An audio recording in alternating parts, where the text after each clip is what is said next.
Has the First Amendment been nullified? This is R.J. Rushdoony with a report on our threatened freedom. Has the First Amendment been rendered null and void by the 16th or Income Tax Amendment? Federal and state authorities are ready to argue that this is in fact the case. Listen to what the State of California Franchise Tax Board wrote to Pastor Harry Jackson of Calvary Baptist Church in Fairfield, California, November 5, 1979. Quote, "The 16th Amendment authorizes Congress to levy a tax on income. There is no exclusion for churches, so they have no constitutional exemption. There is a provision in the Internal Revenue Code for a statutory exemption. The state constitution is subservient to the federal constitution, so the above applies for state purposes. Article 13, sections 26 and 27 provide for the income and franchise tax, but it contains no provision for exemption for churches. Again, the exemption from state income tax is provided by state statute, not by the Constitution. For state purposes, the statute is section 23701D of the Revenue and Taxation Code.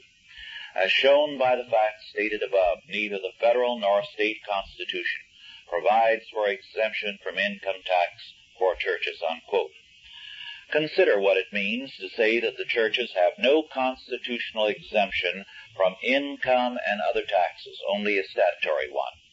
The life of the church is then placed in the hands of the IRS and like agencies, and its freedom can be revoked at the will of a bureaucracy. This is not an academic question. Pastor Harry Jackson's church and about 60 others had their tax exemptions revoked. With many of them, it began with their stand on a state proposition concerning homosexuality. This supposedly violated a bureaucratic form requiring no stand by churches on ballot measures, and their tax exemptions were revoked because they could not in good conscience sign Form 199B. This meant that these churches could then be sold for back taxes, which they were refusing to pay on constitutional grounds. The only thing unusual about this case is that you did not read about it in the press. This should not surprise us. Many such cases go unpublicized. No civil government gives publicity to the fact that it is taking over churches or taking away our liberties, nor does a subservient press herald such facts either. If the 16th Amendment can be said to have wiped out the constitutional immunity of churches to taxation, it is easy enough to find in some other amendment or law reasons for curtailing freedom of speech, press, assembly, petition, and more. You can be sure that it is being done, and that in one area after another our freedom is rapidly disappearing.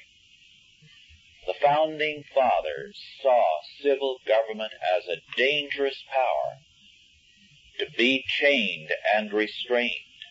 We have been unchaining that power and feeding it with more and more taxes, and now we are in trouble.